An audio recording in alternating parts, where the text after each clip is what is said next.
बिस्मिल्लाहिर्रहमानिर्रहीम। शुरू अल्लाह के नाम से जो बड़ा मेहरबान निहायत रहम करने वाला है।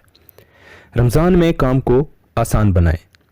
अफ्तारी के वक्त चना चाट हर घर में पसंद किया जाता है, लेकिन अगर आप रात को चने पानी में भिगोना भूल जाएं तो परेशानी की कोई बात नहीं। जब भी याद आए पानी में बेकिंग सोडा डालकर भिगो दें और फिर कुकर में कुछ देर चूल्हे पर रखें। चने जल्दी गल जाएंगे। अफ्तारी में पकौड़े या समोसे ना हों ये हो नहीं सकता, लेकिन खाने के बाद सीने का भारीपन और बदहज़मी महसूस होती है।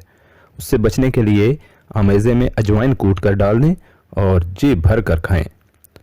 पकौड़े या समोसे तलते हुए अक्सर तेल के छींटे उड़ने लगते हैं। सिर्फ एक चुटकी नमक तेल में डाल दें, छींटे नहीं उड़ेंगे।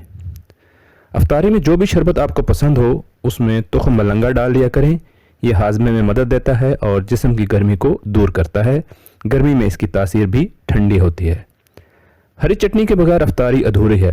किसी फारग वक्त में धनिया पुदीने की बहुत सारी चटनी बनाकर क्यूब की शक्ल में फ्रीज कर लें और अफ्तारी से पहले 1 या 2 क्यूब निकाल कर दही मिलाएं और चटनी तैयार।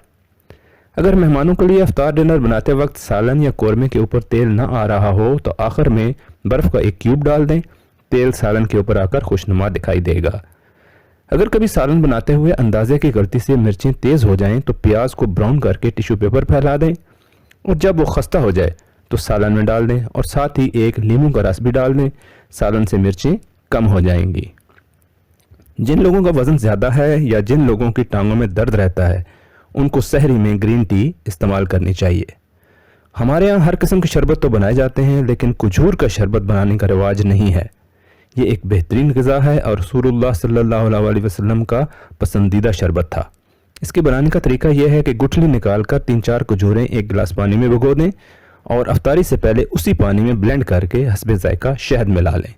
ये ताकतवर शरबत आपके दिमाग को सुकून देने और दिन भर की थकान दूर करने के लिए तैयार है।